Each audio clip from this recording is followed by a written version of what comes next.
Malkus, orang terakhir yang menerima mujizat kesembuhan sebelum Tuhan Yesus disalib. Saya Agustinus. Selamat datang pada channel Touching Heavens, tempat kita mengenal dan belajar kebenaran firman Tuhan dalam Alkitab.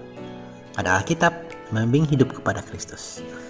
Like dan subscribe untuk membantu channel ini bertumbuh dan firman Tuhan semakin diwartakan. Pada kesempatan hari ini, kita membahas Malkus, seorang tokoh dari Perjanjian Baru. Malkus ini adalah orang terakhir yang menerima mujizat kesembuhan sebelum Tuhan Yesus disalibkan. Sejarahnya dapat kita baca di Matius 26 ayat 51-52, Markus 14 ayat 47, Lukas 22 ayat 50-51, dan Yohanes 18 ayat 10. Nama Malkus hanya tercatat dalam Injil Yohanes, dan namanya memiliki arti penasehat atau raja. Tetapi pekerjaannya adalah pelayan pribadi Imam Besar Kayafas. Saya bacakan dari Injil Lukas yang tertulis jelas perihal mujizat kesembuhannya. Dan seorang dari mereka menyerang hamba Imam Besar sehingga putus telinga kanannya. Tetapi Yesus berkata, "Sudahlah itu." Lalu ia menjamah telinga orang itu dan menyembuhkannya. Setelah peristiwa di Taman Getsemani ini, tidak tercatat lagi dalam Alkitab pria Malkus.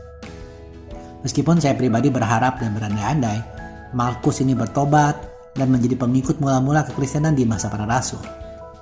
Namun di sisi lain mungkin saja Malkus tetap menjadi hamba imam besar yang menghalangi para rasul memberitakan Injil. Hal-hal itu tidak tercatat dalam Alkitab, seperti kisahnya menghilang begitu saja.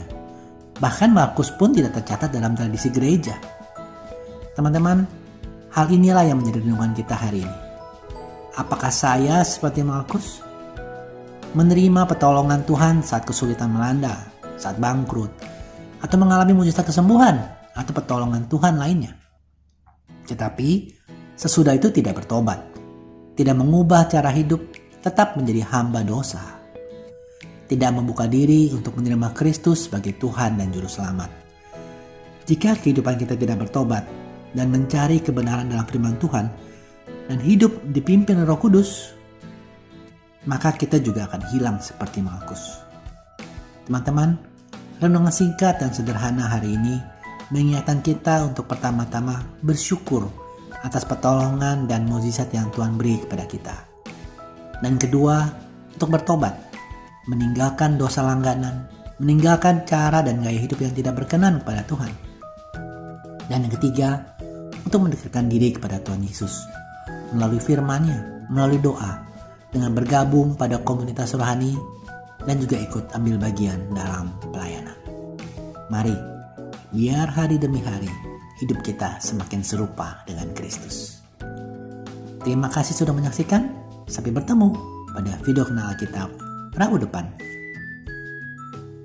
Kasih karunia Tuhan Yesus Kristus menyertai Anda sekalian. Amin.